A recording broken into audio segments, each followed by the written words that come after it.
Good evening, ladies and gentlemen. My name is Martin Rauchbauer.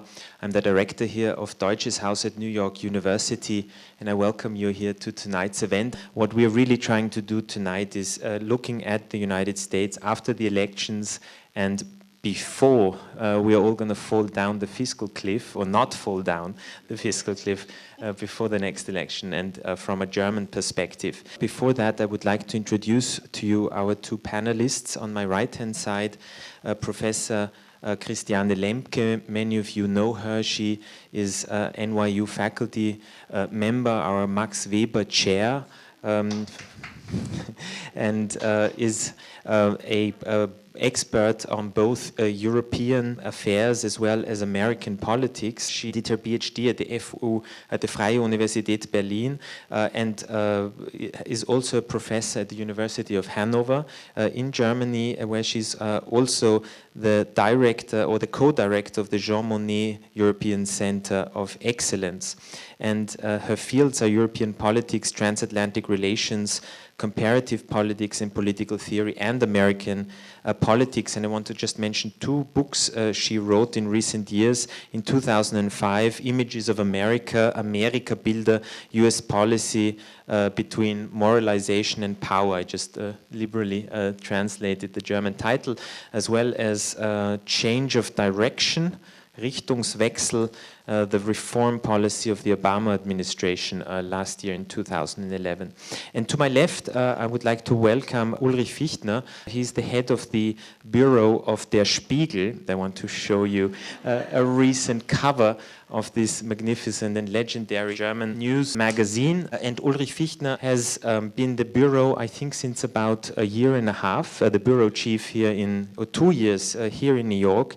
And he has worked very intensively, of course, in the pre-election campaign covering this for Der Spiegel, wrote a great deal of cover stories for Der Spiegel while he was here in the United States, but he has a long career with Der Spiegel, investigating among many other important subjects, of course, the September 11, also the Afghanistan war and the Iraq wars, and you portrayed David Petraeus, who was then the commander in Iraq and then Afghanistan. And then you were the Spiegel's correspondent in Paris, in France, and I know that you are at the end of your term here in New York, and you're going to go back to Paris. And you've won basically all the awards that a journalist can win in Germany. The Egon Erwin Kisch Award for the best reportage of the year in 3 years, and in 2005 the Henri Nannen Prize for the investigation about the terrorist attack at the school in Russia in Beslan.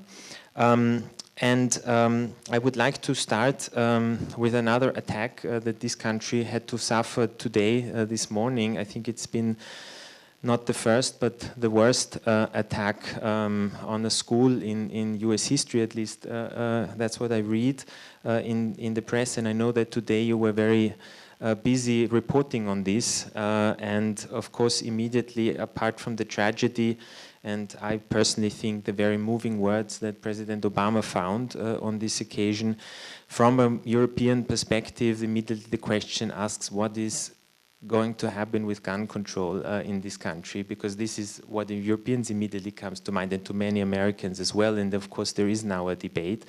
What do you think? Is this an event that will finally change the minds of Americans about, of course it's in the Constitution, the right to bear arms, and many Americans hold it very dearly, but do you think this event today could be a tide changer? Yes. Well, actually, I don't think that it will change anything, I'm afraid. I think it's the second worst attack. That's what I've learned today. So the last count is that 20 children have died and 6 adults and the shooter himself. Now, when we talk about a European perspective on America, I mean, this is, of course, one of the, how can I say, that's a really a riddle for Europeans how the Americans can afford having gun laws like that.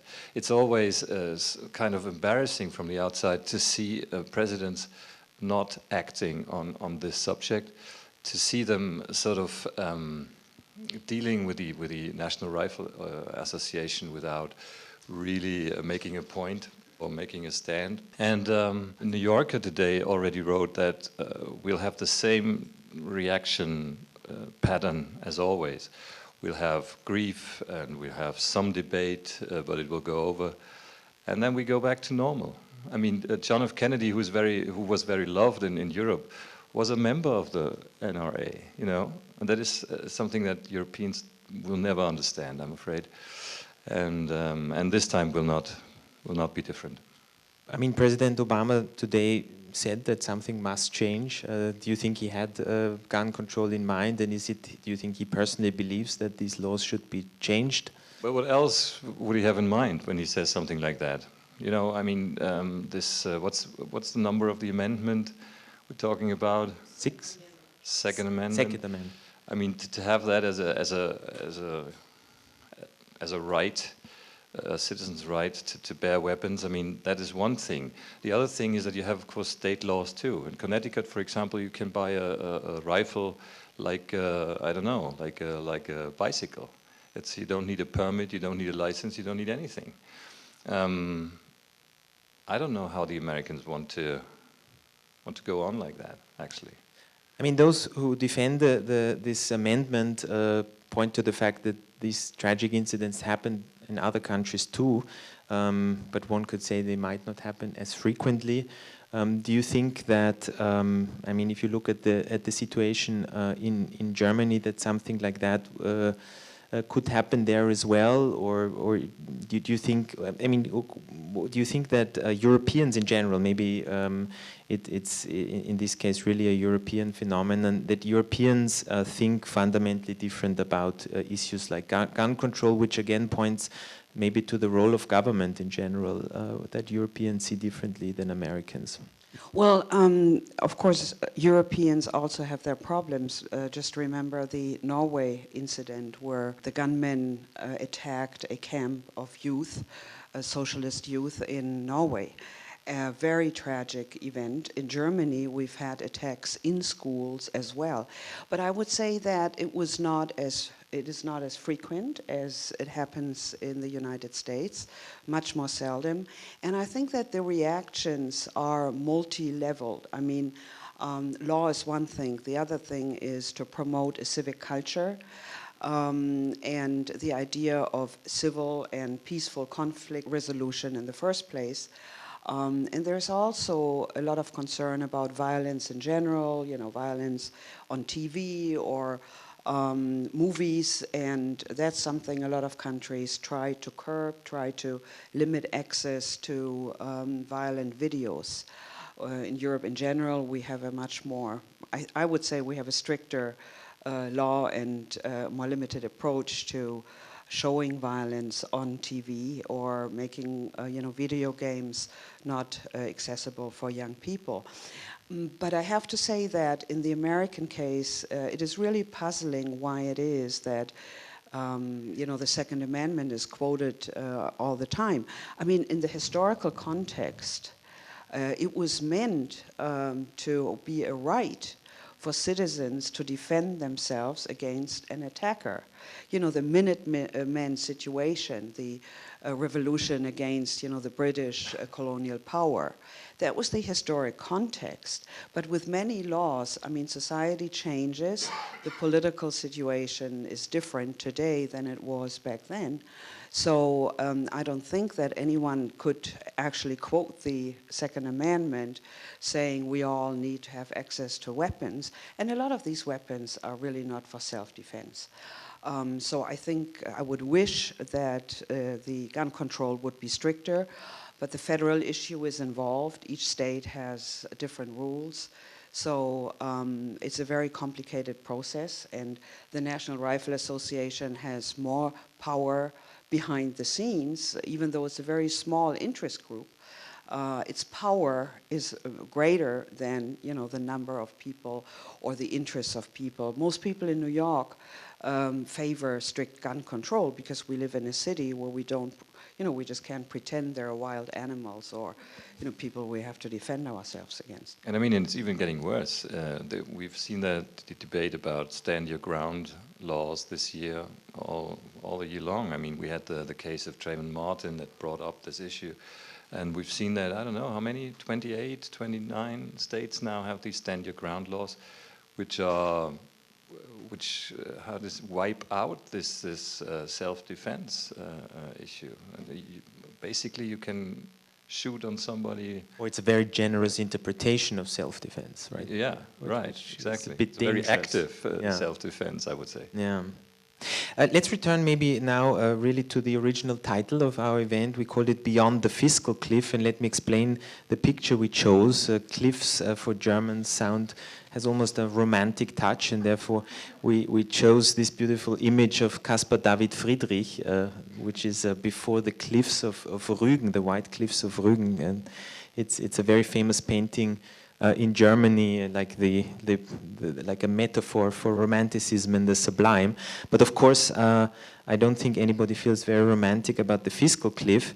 However, is this something that Germans care a lot about? Is there an awareness? I mean, now everybody is talking about the fiscal cliff, whether or not America is going to avoid it. There are talks and there's a lot of media coverage, a lot of attention. Is there the same amount of attention in Europe? Because everybody is saying that a fiscal cliff could not only throw the US into recession, but could have serious impacts on the world. Well, if you want to measure it with what we report about, we do, but not in a very extensive way, because in fact, whenever it comes to details about state budgets and of foreign states, I mean, you can't really hope for much interest in readership. It's the same the other way around. I don't think that Americans are fully aware of the details of the European crisis and all these conferences that are taking place. So I'm afraid we sort of try to force our readers to read about it, but I don't think they're very happy about it. Do you think that, what is your prediction following the current political debate in America, from your experience also pre-election? Does it point towards a solution, or do you think there is a real risk of jumping over the cliff? Well, right now it seems that they are all going over the cliff just to come up with a solution 1 or 2 weeks later or something. I don't know. I mean, I have the same signals like you have. I don't have any more insights on that. But there are some, I mean, there seems to be some hope, but it changes from day to day. That is also something very, very puzzling, actually, also to me as an observer. With these very fast news cycles you have in the US, with these highly professional journalists who, I don't know, lead you in that direction today and in another one tomorrow, it is very hard actually to follow and to get a clear picture. I don't know. I mean, one day Speaker Boehner sounds like being ready to compromise. The next day it's completely different. Now, I even think that actually the withdrawal of Susan Rice as a candidate for Secretary of State is part of the fiscal cliff negotiations. It's very complicated, and I don't see the outcome. But for now, I mean, it's a time issue. Right?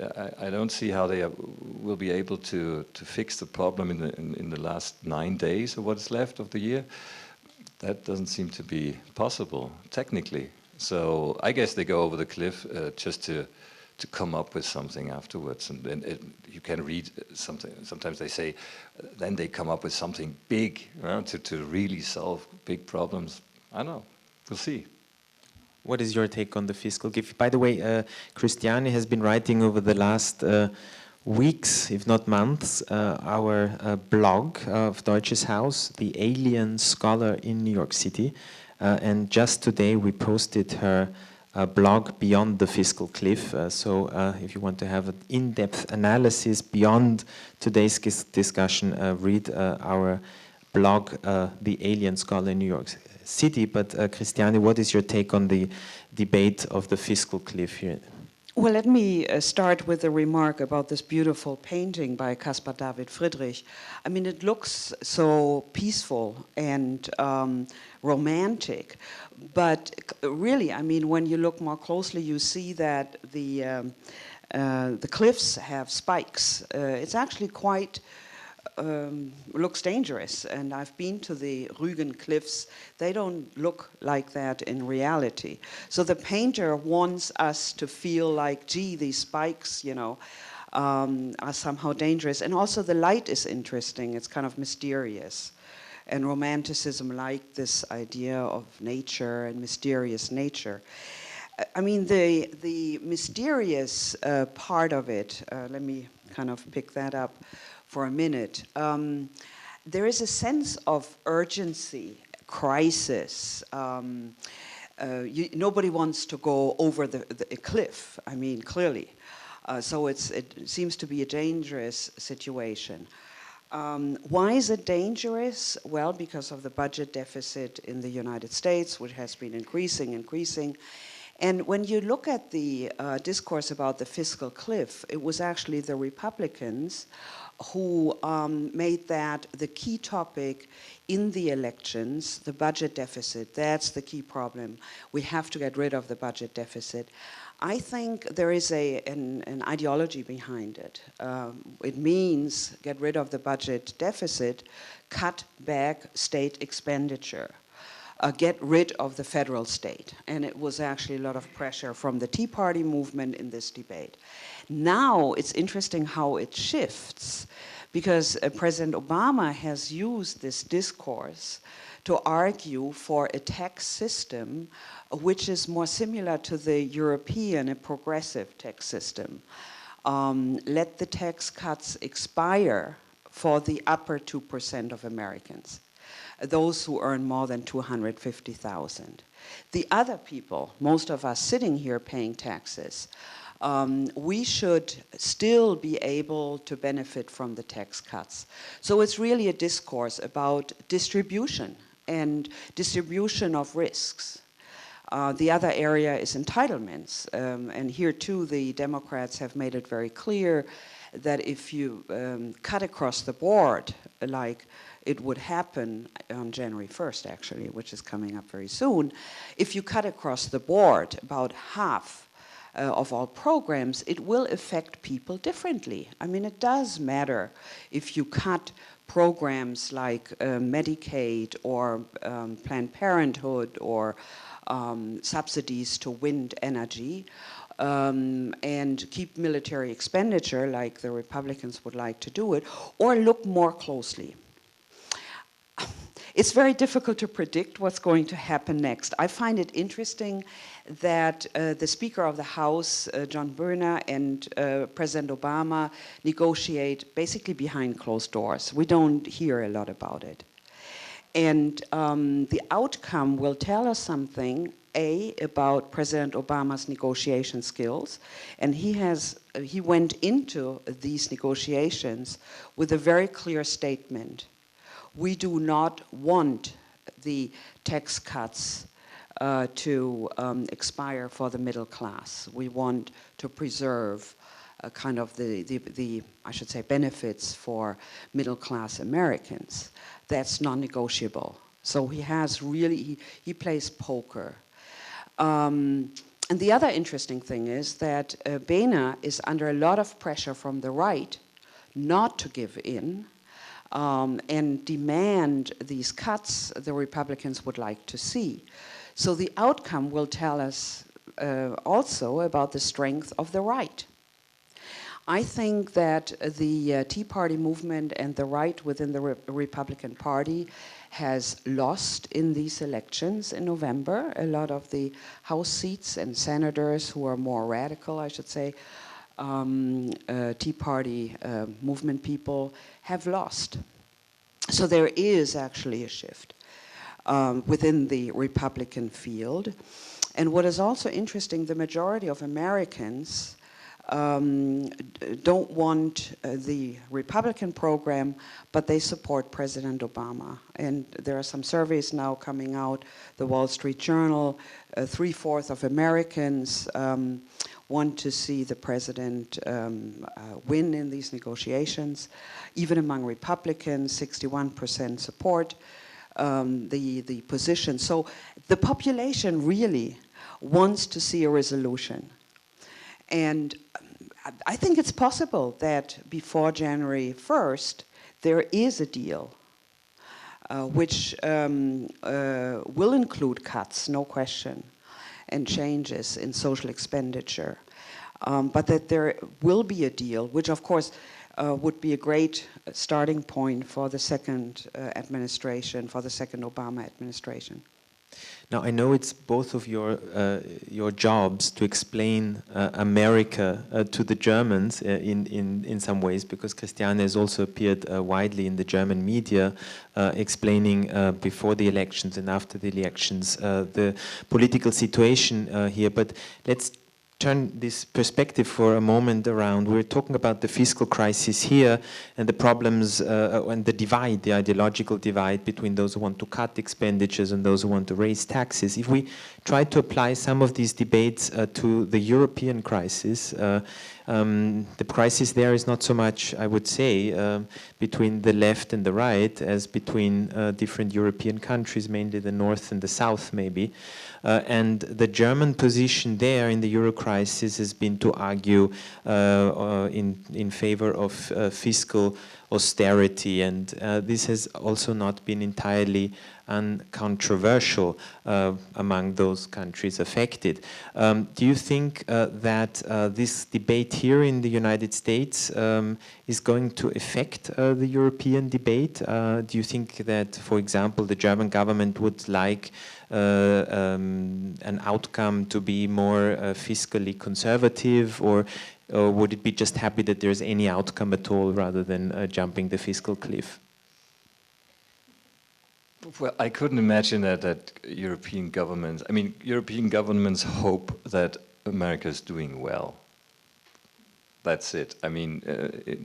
How they do it, I don't know. I don't think they go into the details and really look at possible outcomes of these negotiations. Of course, a recession in the US would be terrible for the rest of the world, and for Europe especially. But you know, it's when we talk about differences between the continents, what I always think is there's a lot of misunderstandings. And when you say we try to explain America to the Germans, I would also say these past 2 years, I've tried to talk about our misconceptions, the German misconceptions of the US, and vice versa, by the way. I guess from an American perspective, you look at Europe and it's a mess, right? A complete chaotic mess. But on the other hand, when you look at it closer, you have 27 states, right? And soon it'll be 28 even. Then you have this Eurozone, which is a little bit smaller and so on. And you have 27 governments who try to get things negotiated and try to find solutions for problems. And when you look at it this way, and when you have in mind how deeply divided the US politics is between the Republicans and the Democrats, then the Europeans do fairly well, don't they? 27 governments with their own oppositions in every country. And they go to Brussels and they sit down and they get to something. Not always as far as we would wish, but it's okay. So this is one point that I would always like the Americans to see, that Europe is not just a bunch of irrational, crazy people who don't get anywhere. And on the other hand, the Germans are sort of, there is of course this classic European arrogance towards the Americans that is, it is very pitiful actually, to think we could teach lessons to the Americans, the classic error on the European side, out of which comes the idea that America is in decline and sort of on the way out as a world power and so on. And that, of course, is also wrong, because the Americans or the US have fantastic perspectives for the future with the ongoing immigration and with the whole demographic elements and so on. So neither is there an American decline, as many Europeans see it, nor is there chaotic Europe that is dysfunctional completely. That's not the way. Now, the divisions we have, more concretely, in about how to move on in Europe, is also a very old, that is a companion of this European project since the beginning. You always have on the one side the states who want to deepen it and to get the countries more closer together, to have a real union, also a political union, with maybe someday a government in Brussels that is in charge of nowadays national politics. And on the other hand, the fraction mostly represented by the British, who always have understood the whole thing just as an economic, I don't know, entity where you have free trade, and they were never interested in real political union. So these two streaks go on, and it's very difficult, and you have to be very skillful, I guess, as a European politician, to balance these interests. But in the end, in a way, I always say both continents are in very complex and very individual, if you like, states of their problems, and we'll see how it turns out. Now, as I said, if America is doing well, everybody's happy in Europe. How do you see this link between the American debate, the fiscal crisis, and the fiscal crisis all over the Eurozone? It's very interesting how the different European countries respond to American foreign policy and also American economic policy. Christine Lagarde, who is the president of the International Monetary Fund, one of the groups that's part of the so-called Troika negotiating with Greece and other countries in Southern Europe about the bailout funds. She said, if America slips into a recession, if there is no resolution to the fiscal cliff next year, it will be worse than the Eurozone crisis or the financial crisis of 2008, 2009. And the reason why she believes that is the case, she said, the markets will go crazy. The markets look at, is there going to be a resolution or not? And if there's no resolution, the uncertainty, the anxiety will bring the stock market down. So it's not really the substance, but it's more what people believe will happen if there is no resolution. The Germans actually feel this very clearly. Just recently, I read in the business section that ThyssenKrupp steel production is suffering because they cannot export as much to the American market. Automobile industry is another interesting sector because Germany is so heavily export-oriented. Opel factory in Germany will close. And that affects thousands of workers in the Opel Rüsselsheim factory. So there is a lot of concern if the US does not recover, if there is less growth than we hope there will be. The Germans with the export-oriented economy really feel it more so than other countries that may not be exporting as much to the US. And that's a real problem. I mean, China is buying Mercedes and the big cars, but there's also a limit to that, and it's only one particular brand really that's benefiting. So I think that Europeans are watching very closely how the American economy is going. Without knowing exactly what the budget deficit, how you can solve the issue, because it's quite complicated. Americans, I think, have lost interest in Europe. When I came here 2 years ago, the key topic was the Eurozone crisis. And everything was about the Eurozone crisis and that Europe is out. I mean, it's just an old continent, it's tired, let's not, worry about it. So a lot of attention is focusing on the Pacific, as we know, on China, Asia in general, and the Obama administration is no exception. Rather continues the trend that's been visible for at least 10, 15 years. So it's somehow like a Latin Americanization that's happening to Europe. You know, Latin America is there and it's close to the US, but does American foreign policy really care about South America? Not really.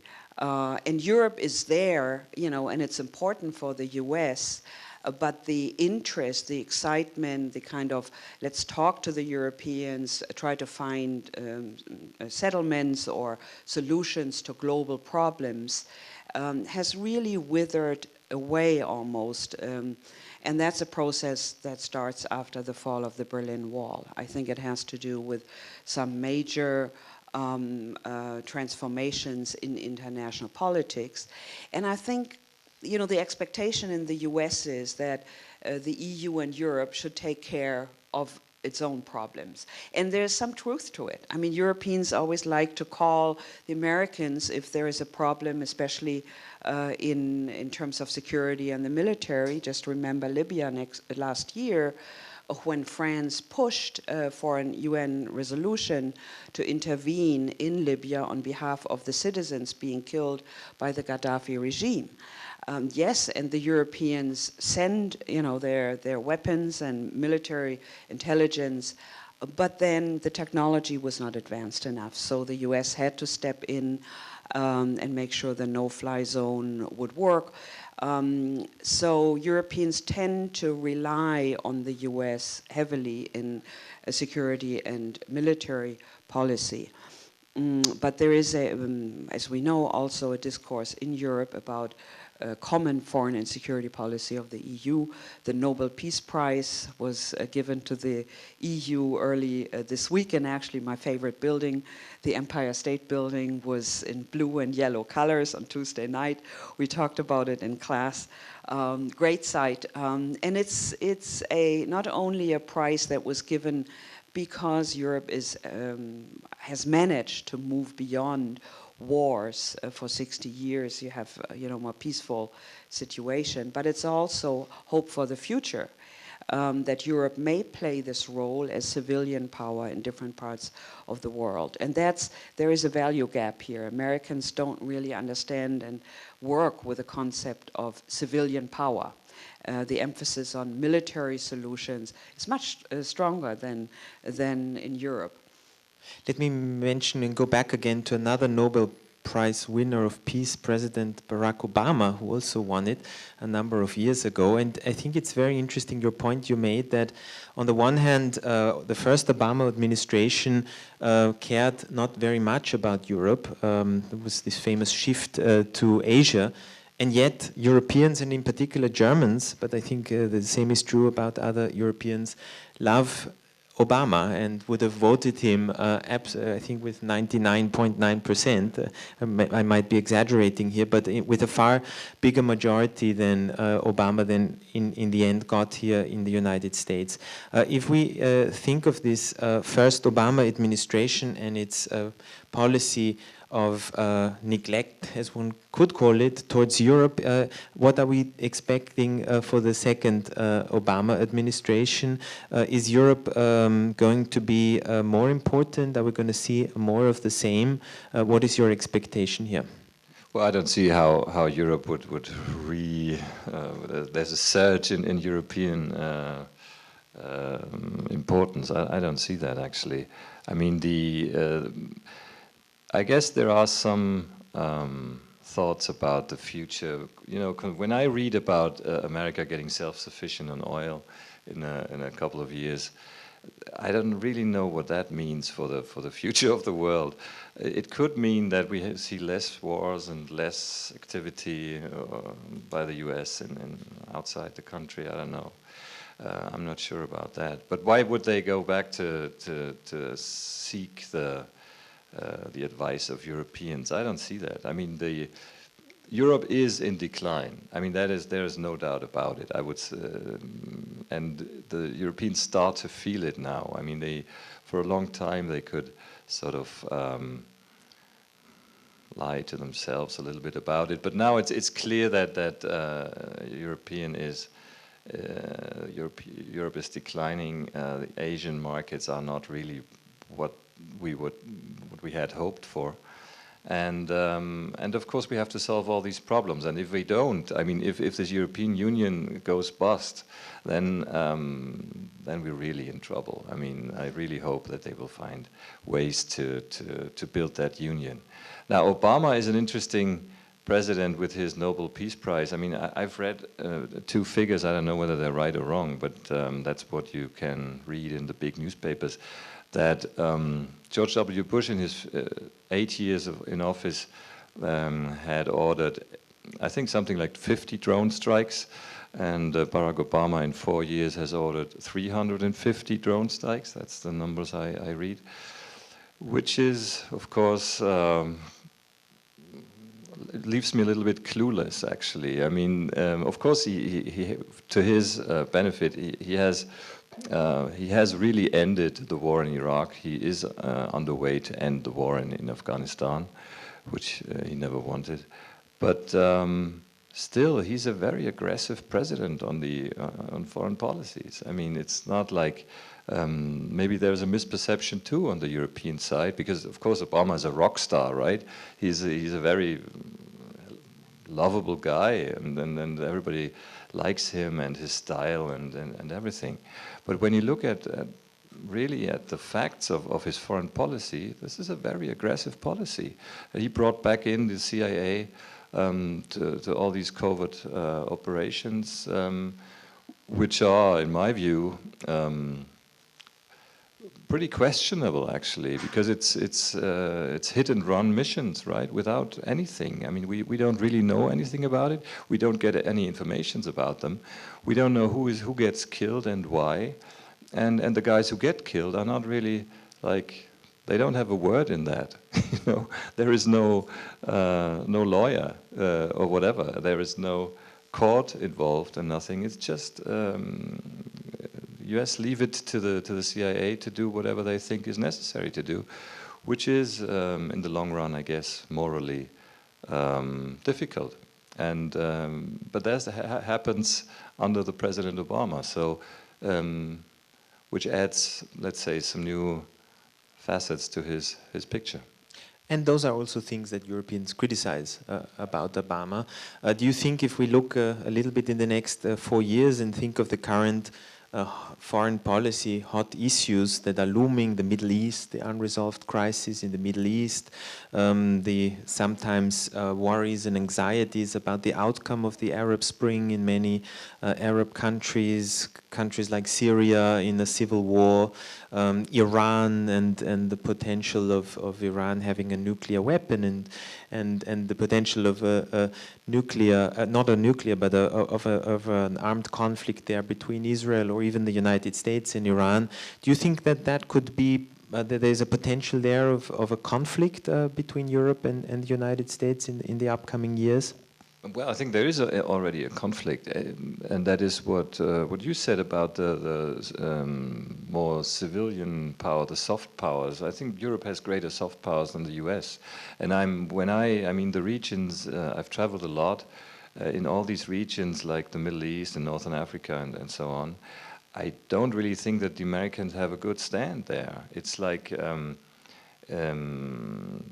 mean, they are admired always in these countries for their power and their military strength, but they are not really loved or whatever, or considered as a power who brings the solutions these countries need. And I also had the impression that the Arab Spring has hit the US government like out of the blue, which makes me think about, I don't know, which networks they have. I mean, how could they not see this coming?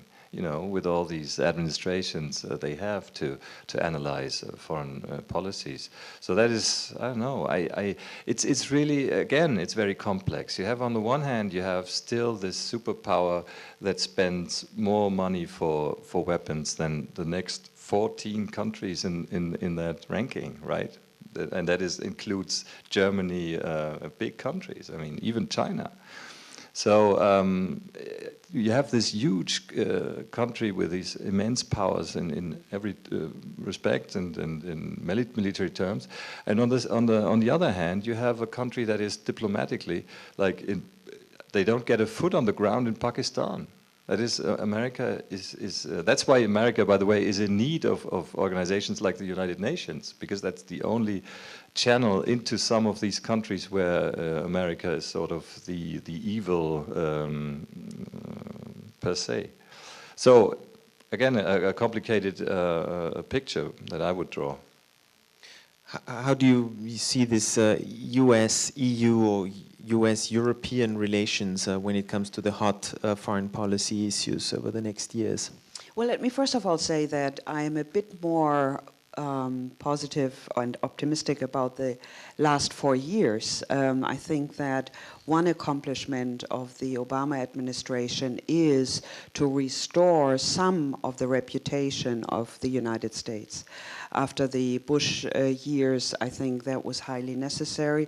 And it's not only, you know, the president, but it's also for the State Secretary Hillary Clinton, who is probably one of the most skillful politicians we've seen. And she has accomplished a great deal in terms of diplomacy, in terms of communication with a number of countries, including the countries in the Arab Spring. So it's, you know, down from very low appreciation of the US up. It's still a problem in the Arab world. Americans are not very well liked, according to surveys, or in some East European countries. But I think that the last 4 years really brought back some of America's reputation in the world. I also think it's a great accomplishment to manage the withdrawal from Iraq and from Afghanistan, which is happening next year. In terms of the challenges, I would, and it, you know, depends on what we define as key challenges. I happen to think that global climate change is really number one, and that's a truly German or European assessment, but also a New Yorker assessment. We suffered through Sandy, we had 5 days without electricity and water, and so there is a real discussion in New York City now about the impact of climate change on our cities and the rising of the water level and what to do about it. And to really seriously think about saving energy, curbing the CO2 emissions. There's one big difference between the Europeans and the US, and that is the Europeans have tried very hard and pushed for the international climate change negotiations, the Kyoto successor protocol, the Doha round. In America, the US is not participating. That's a big disappointment. The Copenhagen conference in 2009, the US administration with President Obama refused to participate in a final accord. And this is not only bad because America is one of the top energy users, but because other countries like India and China, Canada, now feel encouraged to also not participate in international negotiations. And it's a global problem. It's not something that one nation can solve or one region. Number two, the Middle East. I think that is probably one of the key problems to get the shall I say, peace negotiations or some kind of negotiations between Israel and the Palestine representatives going again. And the US is the only power that can really push this forward, not the Europeans. They can help, they can support, But I think that the authority and the historic special relationship to Israel that the United States has could be used more wisely. But of course, it's a minefield. It's very complicated, and but it may well be that we will see an attempt to restart the process in the next 4 years. The Arab Spring is a very complicated. It's a very complicated outcome, and you probably need a lot of patience, negotiation skills, also support. And I think that's again on a balance sheet, the U.S. has done pretty good. The Europeans have also tried to get the Arab countries like Egypt, Tunisia, Libya going again. But the Europeans are also guilty of having worked with dictators. I mean, Gaddafi and his family had free hand in Germany. It's embarrassing. Looking back, you know, how naive some of the governments were, and it was often useful to keep the dictators in place and work with them because we wanted some oil, we wanted trade, we wanted to curb migration from Northern Africa. So it was better to work with dictators than to kind of beat them. Number three, the Iranian situation. I think that's another key issue, and we believe that Iran will have nuclear capability in spring next year.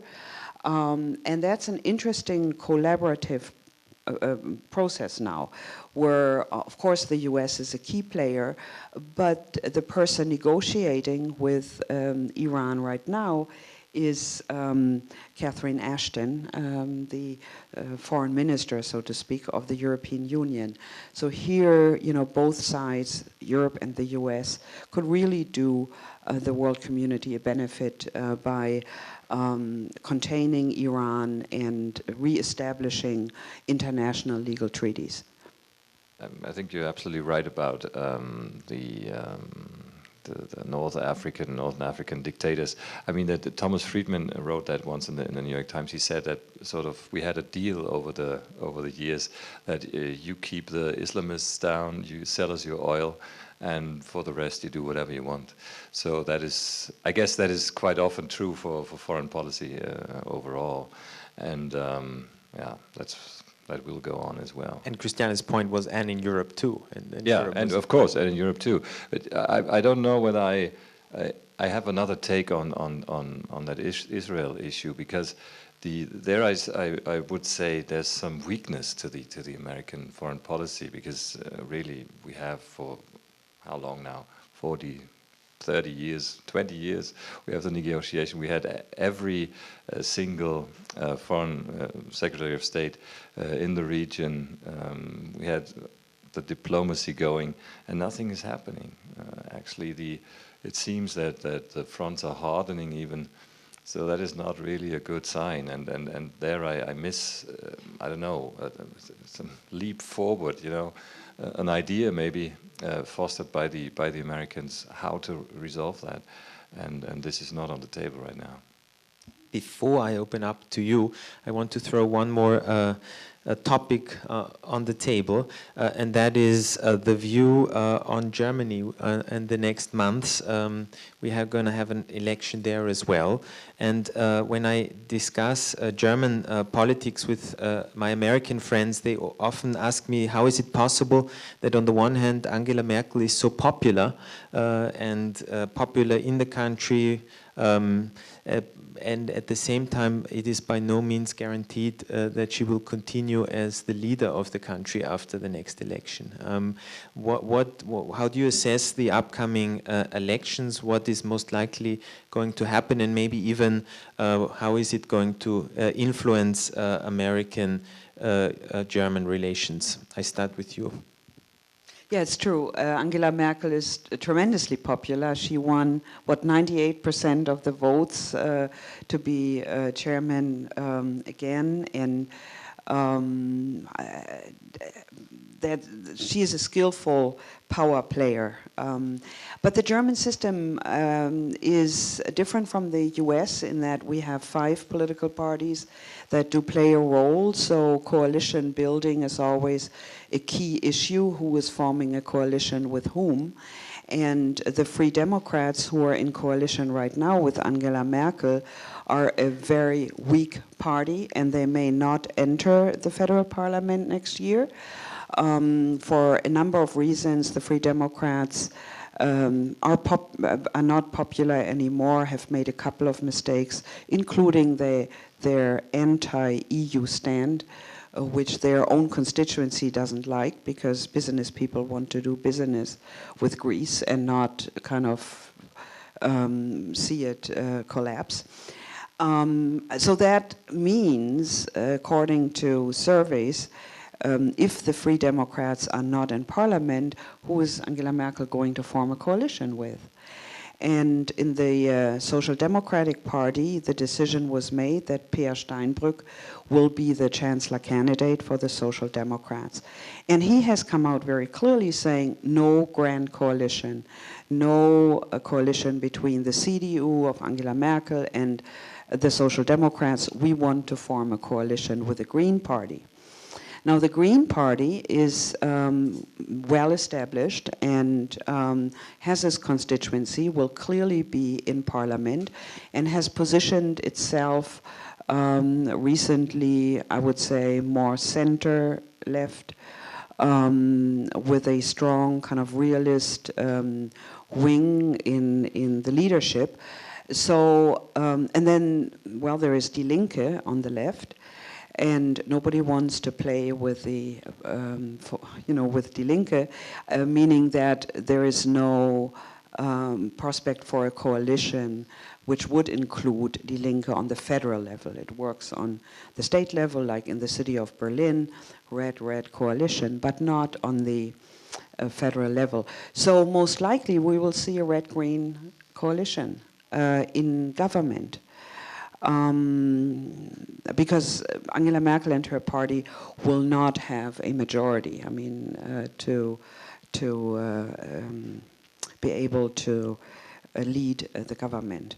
What does that mean for U.S.-German relations? When we look back into the history, Social Democrats have had a harder time speaking to Washington than the CDU, which is traditionally more of a transatlantic party and has always had transatlantic wings. So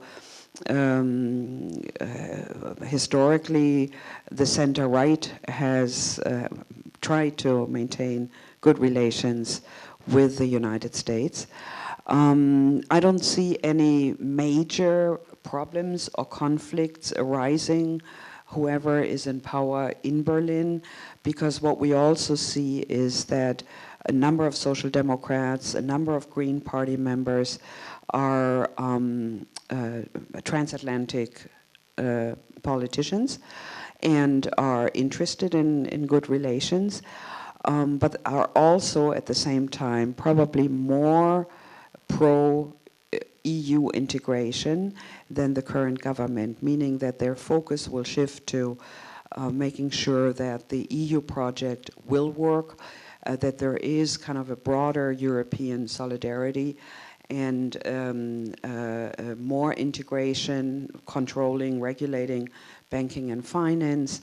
So I do think that a red-green government would shift its focus more to Europe than to the US, but no major fallout. Ullrich, your take on the upcoming German elections and its potential impacts, and then we'll open up to you. Well, I don't have much to add. It was a very nice portrait of the German political scene. Maybe only I wouldn't rule out that grand coalition between the Social Democrats and the Christian Democrats, because as you know, the Germans are people that are they love harmony. When the Americans talk about reaching across the aisle, that is what Germans do a lot, much more than here. I guess even Germans would go crazy when they had to live in a country where you have really a 50-50 divide in the political scene. That is not the case in most countries in Europe, actually.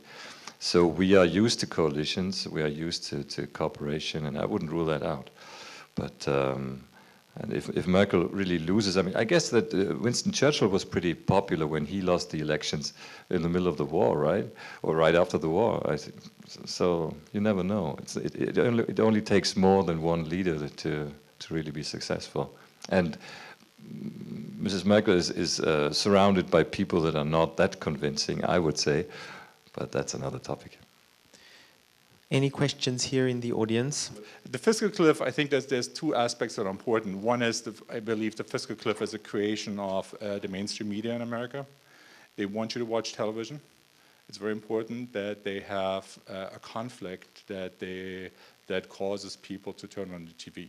So it's not like there's Spiegel where they have the readers and they read it no matter what happens in the world. They need to have conflict, and the fiscal cliff is perfect for them. On the other hand, the fiscal cliff is the end result of a policy that was started by Ronald Reagan and the conservative Republicans who hate the social system in America.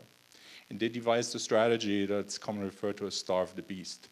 What that strategy is, that it's a two-pronged strategy. On the one hand, they dramatically cut taxes, and on the other hand, they dramatically increase spending by the government. So perfect example is George Bush, who starts two wars and then at the same time cuts taxes for the rich people in America. And so that strategy started by Ronald Reagan, George W. Bush continued it, causes this tremendous deficit that we have now. And the Republicans understand fully well, we cannot propose to cut social system. So in order to prevent that, they created the deficit. And now it's time for America, that the situation financially is so desperate that we have to do something about the social system, otherwise just increasing taxes is not going to do it anymore. We have a question there in the back, and then I let the two of you comment. You talk about ideology in the Tea Party Republican view of the fiscal cliff, but how much ideology is there in the German view of fiscal policy in Europe? Of course, I mean, there is ideology also involved. Oh, maybe the term ideology is a bit too strong. Different economic philosophies, and that's true for the German debate as well. So yes, parties in Europe also follow different economic philosophies. There's a left-right kind of distinction. When it comes to solving the EU, the current state debt crisis in Greece and Southern Europe, it becomes more complicated because, like Martin Rauchbauer said earlier, it's not really the left-right discourse that we see. It's more a north-south discourse. It's a controversy between countries which have different economies and have had different policies in the past, and are now trying to cope with the fact that they all use the same currency. But you're absolutely right. And that's not only the case in Germany, it's a case in France, in Italy, in Greece, in Sweden, different ideologies, different economic philosophies attached to different parties. I quickly wanted to say or respond to your statement, because I don't think it would be fair to say that President Bush started two wars to bring the state debt up. Reagan had a certain view of the Soviet Union. It was the time of the Cold War, and he favored SDI and some other very expensive weapons programs. He increased the military budget. But for the Bush years, I think the rationale for the Iraq War and for Afghanistan was very different, and it had its root causes in the 9/11 attacks and I would say, falsely perceived position that we should export democracy and establish democratic regimes in Iraq and get rid of the Taliban in Afghanistan, and then there were some other goals also involved. And the result was that the budget deficit skyrocketed. And that's the situation we are faced with right now. And economists disagree on how much of a problem that is. I mean, how high can your debt be as a as a country like the United States, which has a powerful economy. It's a big country. It is trusted by the dollar as a, strong currency. How high can your state deficit be until it begins to really harm the country? I'm not an economist, so I cannot tell you what the threshold is, but it seems to be flexible.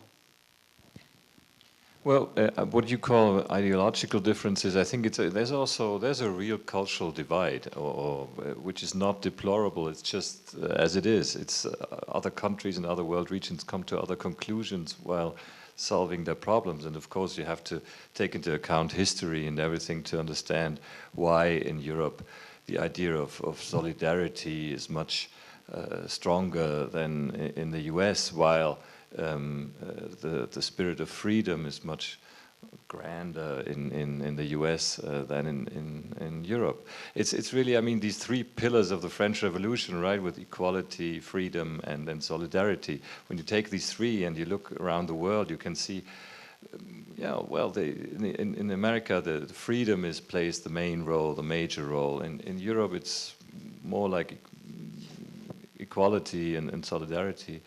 But that works pretty well in the circumstances. What you have is, you don't have in Europe, as far as I see, anything like the Tea Party. You don't have that. There is no party in Europe that says, get rid of the state.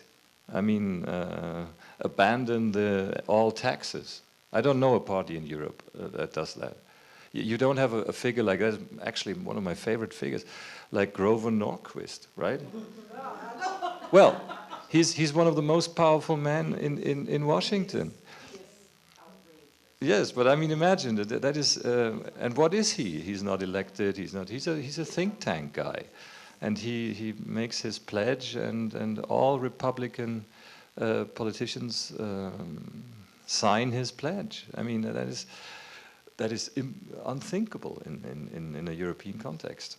I know that the two of you are here since about the same amount of time. You came here 2 years ago, and I would like to, and you're about to leave, and luckily you're staying some more time here in New York. But what, if you look back at this short period of time, 2 years, and what has happened here, what were the highlights and what were the lows in these 2 years that you lived here in New York and observed America?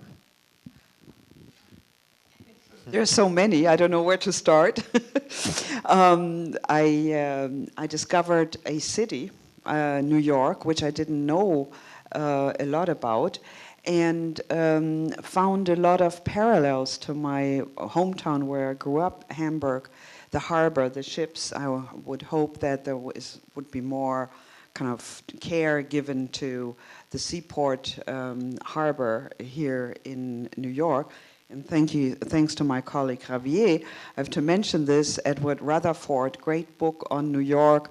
I learned a lot about the history. So exploring the city, and one of the surprising aspects really was that you can bike the city.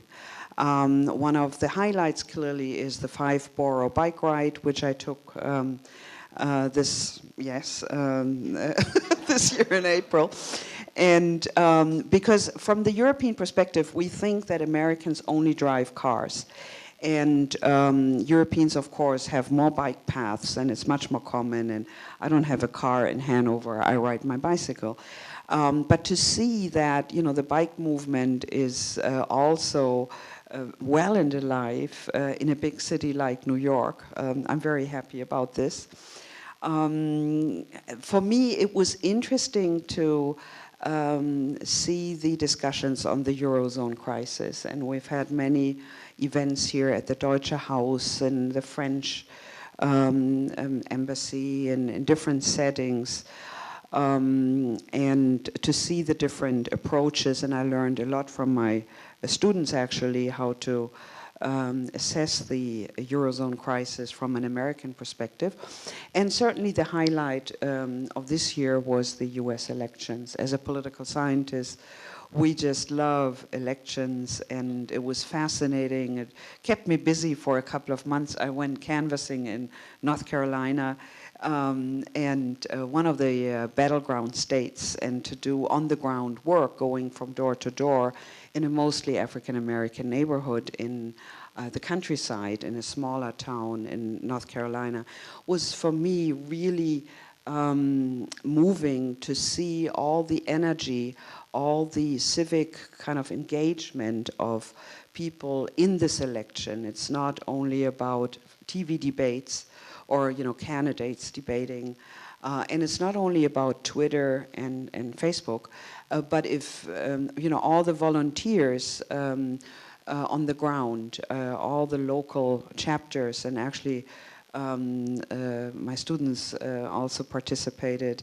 in some of the canvassing efforts.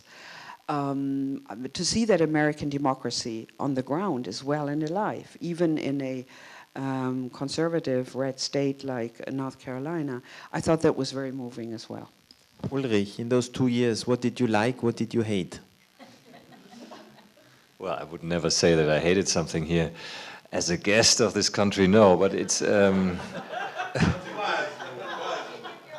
I think, I mean, I think New York City is a pretty nice grinder, isn't it? It's a very tough city, actually. And I mean, even coming from Paris, which is a big city too, New York is a very, very demanding city, high speed, everyday life. So that was pretty demanding for me too.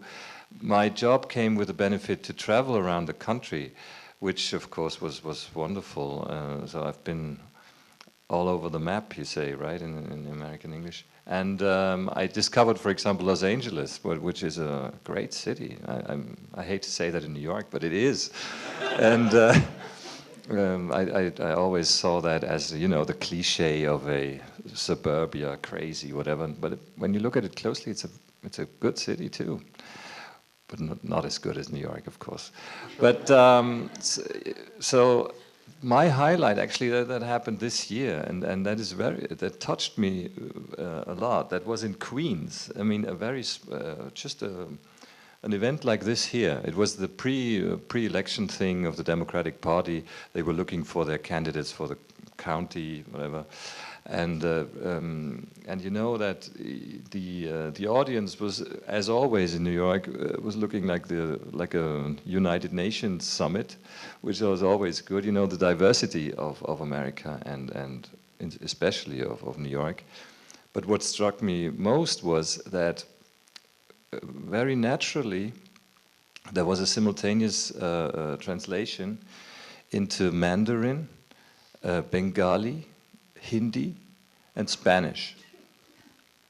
But all of course, in that venue were Americans.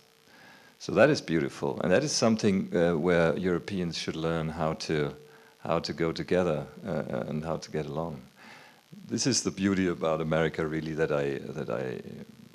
has touched me a lot, and that's the real highlight about this whole country. So I hope that will go on.